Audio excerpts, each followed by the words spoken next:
Hello everyone, मैं हूं Amitesh, your maths educator. आज की वीडियो में हम लोग जानने वाले हैं, जैसा कि आप सभी बच्चों को पता होगा कि अब जेईई मेन का एग्जाम होने में मात्र 35 डेज ही बचे हैं। इन 35 डेज में क्या पढ़ना है, कैसे पढ़ना है, क्या करें क्या ना करें, मैं आप में से बहुत सारे बच्चों के मन में ये दुविधा होगी। अब इस दुविधा को दूर करने का वक्त है बच्चों। एक सही रणनीति की आवश्यकता है, एक सही प्लान की जरूरत है कि क्या किया जाए कि इन 35 डेज में हम लोग अगर जी जान लगा दें, पूरी ताकत लगा दें, तो बहुत बढ़िया किया जा सकता है और करना चाहिए भी। तो बच्चों, जैसा कि आपको पता होगा कि जेईई ने अपने डेट को अनाउंस कर दिया है कि जेईई मेन जनवरी अटेम्प्ट में किस किस दिन एग्जाम होने वाले हैं। आप में से बहुत सारे बच्चों को पता चल ही गया होगा। एंड उसके साथ साथ बच्चों, आपको एक दिन लगा करके अपने जेईई मेन के फॉर्म को बहुत ही केयरफुली, या तो खुद से या किसी जानकार लोगों से आप जरूर फिल करवा लो। एंड उसके साथ साथ आपको बाकी दिनों क्या करना है, मैं उसके बारे में अब आज को बताने जा रहा हूं। तो सबसे पहली बात बच्चों, जैसा कि आप देख सकते हो कि आपका जो डेट है वो 24, 5, 6, 7, 8, 9, 10 एंड 30। इस दिन में से किसी भी एक दिन आपका जेईई मेन का एग्जाम हो जाएंगे। बट उससे पहले हमें क्या करना है? तो बच्चों, सबसे दुख की बात कि आपका इस बार का हो सकता है कि न्यू ईयर एंड क्रिसमस बर्बाद हो, तो आप बर्बाद कर लो, खराब कर लो, कोई इशू नहीं, क्योंकि आने वाला क्रिसमस और न्यू ईयर आपके लिए बहुत ही मजेदार होगा, राइट। तो सबसे पहले मैं आपको बता दूं बच्चों कि आप में से बहुत सारे बच्चे ने पूछा कि सर अब हमें रिवीजन करना चाहिए या फिर न्यू टॉपिक को पढ़ने चाहिए। तो बच्चों, इसके लिए मैं आपको बोलना चाहूंगा कि एक्चुअली में अब वक्त नहीं है कि न्यू टॉपिक को पढ़ा जाए, लेकिन आप में से बहुत सारे बच्चे होंगे जिनका बहुत सारा टॉपिक फिनिश हो गया होगा और कुछ एक दो टॉपिक बचे होंगे। तो उसको बच्चों हमें इस टाइप से देख लेना चाहिए कि जो भी रिवीजन वाला काम है, राइट, एंड उसके साथ साथ न्यू टॉपिक जिसको आपको अभी पढ़ना बाकी है। तो रिवीजन वाले पार्ट में और काम में आप 80-20 का रेशियो रख सकते हो। मींस 80% फोकस आप करो रिवीजन पे और 20% आप अपने समय का यूटिलाइज करो न्यू टॉपिक को पढ़ने में।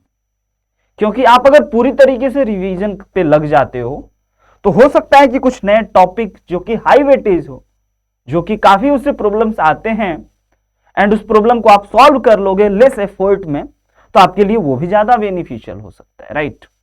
तो आपको क्या करना है बच्चों कि इस रेशियो में आप थोड़ा इधर उधर भी कर सकते हो, लाइक 70-30 भी कर सकते हो, 60-40 भी कर सकते हो, लेकिन रिवीजन बहुत जरूरी है। क्योंकि आप अभी तक जितने भी टॉपिक को पढ़े हो, समझे हो, 35 डेज में उन सभी टॉपिक को समेटने की जरूरत है, एक जगह इकट्ठा करके चीजों को रिवाइज करने की बहुत जरूरत है। एंड उसके साथ साथ बच्चों, आप ये देख लो कि जो सबसे ज्यादा वेटेज वाले टॉपिक हैं, जो कि इस प्रकार से हैं, इसमें से कोई ऐसा टॉपिक है जो अभी तक भी आपने नहीं पढ़ा है और उसका वेटेज अगर हाई है, कम एफर्ट में अगर हो जाता है, तो आपको वो टॉपिक भी कर लेना चाहिए।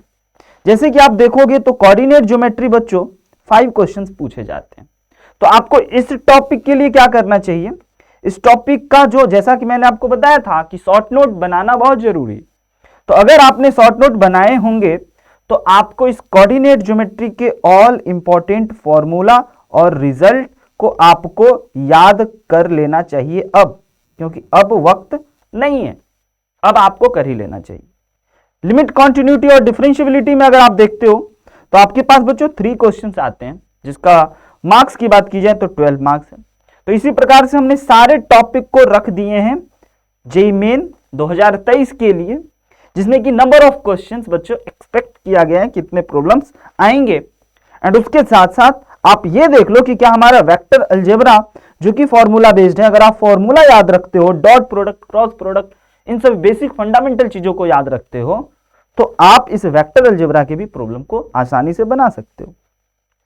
तो आप इन टॉपिक में से देख लो कि कौन टॉपिक अभी भी आप नहीं पढ़े हो और अगर आप नहीं पढ़े हो बच्चों तो अपना 20% टाइम इन्वेस्ट करके उन टॉपिक को पढ़ लो और 80% आप रिवीजन पे फोकस करो। First thing.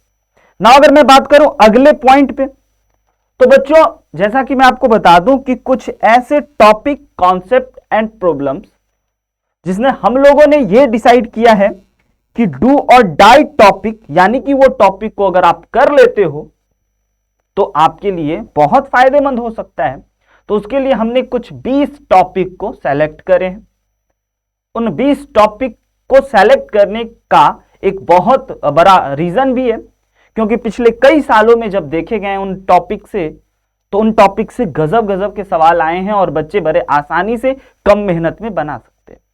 तो मैं आपको एक बात बताना चाहूंगा कि ये हम लोग डू और die topic for JEE main हम लोगों ने YouTube पे भी स्टार्ट कर दिया, जिसके 2 क्लासेस भी स्टार्ट हो चुके हैं, जिसका इस प्रकार से हमारे चैनल पे इस प्रकार से प्लेलिस्ट बने हुए हैं। और इस प्लेलिस्ट में अभी तक बच्चों आप देख सकते हो कि 2 क्लास हो चुके हैं। जो सबसे इंपॉर्टेंट टॉपिक होगा उसको हम लोग सबसे लास्ट वाले में करते जाएंगे। तो अभी जैसा कि आपने देखा relationship between coefficients and root का क्लास सौरभ सर ने लिया, एंड उसके बाद मैंने ट्रिगोनोमेट्री का क्लास मैंने लिया। एंड इसी प्रकार से इसमें बच्चों 20 लेक्चर होंगे। और उस लेक्चर का फॉर्मेट क्या होता है कि पहले आपको थ्योरी पार्ट कराए जाएंगे, फिर आपको एग्जाम्पल्स कराए जाएंगे, एंड उसी कॉन्सेप्ट पे, उसी थ्योरी पे जेईई मेन कैसे कैसे क्वेश्चन पूछे हैं एग्जैक्टली जेईई मेन के पीवाईक्यू को हम लोग इसमें कराते हैं, ताकि आप उसके पीवाईक्यू को देख करके सीखोगे। जैसा कि आप देख सकते हो यहां पे मैंने कुछ स्क्रीनशॉट भी लगाए हैं कि जैसे कि मैंने ये जेईई 2020 के कॉन्सेप्ट को यूज करते हुए हमने ये पढ़ाया था। तो इस प्रकार से पहले हम उसके बारे में बताएंगे, उसके कॉन्सेप्ट के बारे में बताते हैं, एंड फिर बच्चों हम क्या करते हैं उस पे जेईई कैसे क्वेश्चंस पूछे हैं उसी प्रकार से बिल्कुल सौरभ सर भी करते आ रहे हैं। तो बच्चों ये डू और डाई टॉपिक वाले सेशन को आपको जरूर करना चाहिए। आपको बस दिन का 1 घंटे देने होते हैं, जिस टॉपिक को आप देख करके, पढ़ करके, और उससे रिलेटेड बहुत सारे होमवर्क आपको दिए जाते हैं, आपको वो भी करने चाहिए। एंड उसके साथ साथ अगली बातों पे मैं चलूं तो आपको बच्चों अब रिवीजन का एक और टेक्निक हो सकता है, रिवीजन थ्रू प्रॉब्लम्स। तो पिछले जितने भी सालों में जेईई ने जो भी प्रॉब्लम्स उठाए हैं, जो भी क्वेश्चंस उठाए हैं, उसके पीवाईक्यू को आप देखो। जब किसी टॉपिक को आप रिवाइज कर लेते हो, शॉर्ट नोट से उसके all important result and formula को याद कर लेते हो, तब आप देखो कि उस टॉपिक पे जेईई कैसे क्वेश्चंस बनाए, उन क्वेश्चन को बनाने के पीछे कौन सा कॉन्सेप्ट यूज हुआ है, और क्या वो कॉन्सेप्ट आपको बहुत अच्छे से क्लियर है, बहुत अच्छे से आपको आता है। तो इस प्रकार से आप किसी प्रॉब्लम के थ्रू भी अपने ऑल टॉपिक को रिवाइज कर सकते हो, और ऐसा सेम आप फिजिक्स एंड केमिस्ट्री के साथ भी कर सकते हो और करना भी चाहिए। अगली बात पे मैं आपको करूं तो बच्चों अब ये वक्त है कि आपके पास ना 35 डेज हैं, राइट। तो आपको एट लीस्ट बच्चों, एट लीस्ट पर डे अगर मैं बात करूं, हर दिन आपको क्या करना चाहिए, एक मॉक टेस्ट तो देना ही चाहिए। आपको थोड़ा ज्यादा टाइम देना होगा पढ़ाई को, थोड़ा अपने लिए बहुत ज्यादा वक्त निकालना होगा, और आपको बच्चों डेली बेसिस पे एक मॉक टेस्ट देना चाहिए। और उस मॉक टेस्ट को देने के बाद आप ये टेस्ट करो, आप ये देखो बच्चों, मार्क्स कम आए ज्यादा आए तो उससे बहुत खुश नहीं होना है, और कम आए तो बहुत डिमोटिवेट भी नहीं होना है। आपको खुद को एनालिसिस करना है कि हमारे कौन से टॉपिक, कौन सा कॉन्सेप्ट की वजह से हमने अगर ये कॉन्सेप्ट पढ़ा होता तो यह प्रॉब्लम सॉल्व हो जाती। उन टॉपिक को, उन कॉन्सेप्ट को, और आपके माइंड के किसी ना किसी कॉर्नर में वो टॉपिक का थोड़ा सा आपको रहेगा आइडिया। तो आप उन टॉपिक को एक बार पढ़ो और फिर अगले टेस्ट को दो, और उसमें जो आपने पिछले टेस्ट में जो गलती कर रहे हैं उस गलती को रिपीट ना करो। तो मॉक टेस्ट से भले ही आपको स्टार्टिंग के जो आप पहले दूसरे टेस्ट दोगे, हो सकता है उसमें बहुत कम मार्क्स है, निगेटिव मार्क्स भी आ सकता है, बट आपको डिमोटिवेट नहीं होना है, राइट।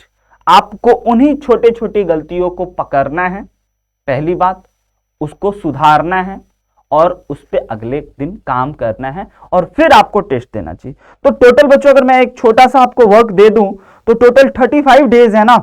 तो इन 35 डेज में मैं चाहूंगा कि आप ना 20 मॉक टेस्ट दे दो। और 20 मॉक टेस्ट में आप दो जेई मेन लेवल के। एंड इन 20 मॉक टेस्ट के मार्क्स आप जरूर हमारे साथ कमेंट सेक्शन में शेयर करो, ताकि मैं एग्जैक्टली जान पाऊंगा, देख पाऊंगा कि यस आप कर रहे हो या नहीं भी। एंड उसके साथ साथ मॉक टेस्ट देने का ये वक्त है। अगर आपको 20 ज्यादा लगता है और आप चाहते हो कि सर मैं टेस्ट से ज्यादा फोकस करना चाहता हूं अपने रिवीजन पे, अपने उन टॉपिक के पे जिसको मैंने अभी तक पढ़ा नहीं, उन फॉर्मूला को याद करने में मैं समय लगाना चाहता हूं, उन इंपॉर्टेंट रिजल्ट को मैं फिर से याद करने में समय लगाना चाहता हूं, तो भी सही। बट बच्चों मॉक टेस्ट 20 नहीं दो बट 10 भी दे दो जरूर, यानी कि ये बहुत जरूरी होगा, जिससे कि आप जान पाओगे। ये नहीं कि एक दिन आया आपका और वो बहुत नया दिन हो गया जेईई मेन के एग्जाम के दिन, और उससे पहले आप कोई इस टाइप के कोई प्रॉब्लम ही ना सॉल्व करो। इसीलिए बहुत जरूरी है। एंड उसके साथ साथ बच्चों अपने हर एक टॉपिक का, जैसा कि मैं आपको बता चुका हूं कि आपने अपने शॉर्ट नोट तो बना ही चुके होंगे, और शॉर्ट नोट जैसे ही बन चुका है तो हर एक सब्जेक्ट में हर एक टॉपिक के शॉर्ट नोट को बार बार बच्चों रिपीट करो, और उससे हर एक चीजों को रिवाइज करो, रिवीजन करो, और हर एक रिजल्ट को, हर एक फॉर्मूला को आप बच्चों याद करने की कोशिश करो। क्योंकि 35 डेज कि अगर मैं बात करूं तो इन 35 डेज आपके आंखों के सामने से इतनी तेजी से गुजरेंगे कि आप जान भी नहीं पाओगे कि 35 डेज फिनिश हो गए और आज एग्जाम भी आ गए। तो बच्चों ये वक्त है कुछ कर दिखाने का, ये वक्त है जी जान लगा करके मेहनत करने का। क्योंकि अगर इस 35 डेज को आप बहुत अच्छे से यूटिलाइज करते हो, बहुत अच्छे से आप एक एक पल का ध्यान रखते हो, हर एक सेकंड का ख्याल रखते हो, तो आपके लिए बहुत फायदा होगा ऑनेस्टली स्पीकिंग बच्चों। एंड उसके साथ साथ बच्चों आज के सेशन में इतना ही। आप इस 35 डेज को बहुत अच्छे से यूटिलाइज करो, पढ़ाई करो, एंड आपको कोई भी किसी भी टाइप के mind map, short notes, and उसके साथ आपको प्रॉब्लम प्रैक्टिस या कोई भी टॉपिक विशेष पे आपको लेक्चर की नीड है, आपको चाहिए कि नहीं सर हमें इस टॉपिक में काफी दिक्कत होती है, तो मैं बच्चों उस पर जरूर एक क्लास ले लूंगा, उस पर एक वीडियो बना दूंगा। तो बच्चों आप तब तक के लिए हमारे इंस्टाग्राम पेज को भी ज्वाइन कर लें, एंड साथ साथ टेलीग्राम को तो आप जरूर ही ज्वाइन कर लो बच्चों, क्योंकि कोई भी लेटेस्ट अपडेट या कोई पीवाईक्यू या कोई नोट्स या एनोटेशन मैं इसी टेलीग्राम चैनल पे अपलोड करता हूं। एंड उसके साथ साथ बच्चों हमारे वेबसाइट को भी विजिट कर लें, बहुत सारे स्टडी मटेरियल आपको अभी भी वहां पे मिल जाएंगे, दिख जाएंगे। एंड उसके साथ साथ बच्चों अगर पसंद आया तो आप जरूर like, share, and first time हो तो आप जरूर सब्सक्राइब करें और मेहनत करते रहें। यही वक्त है बच्चों मेहनत कर जेईई क्रैक करने का। Bye bye.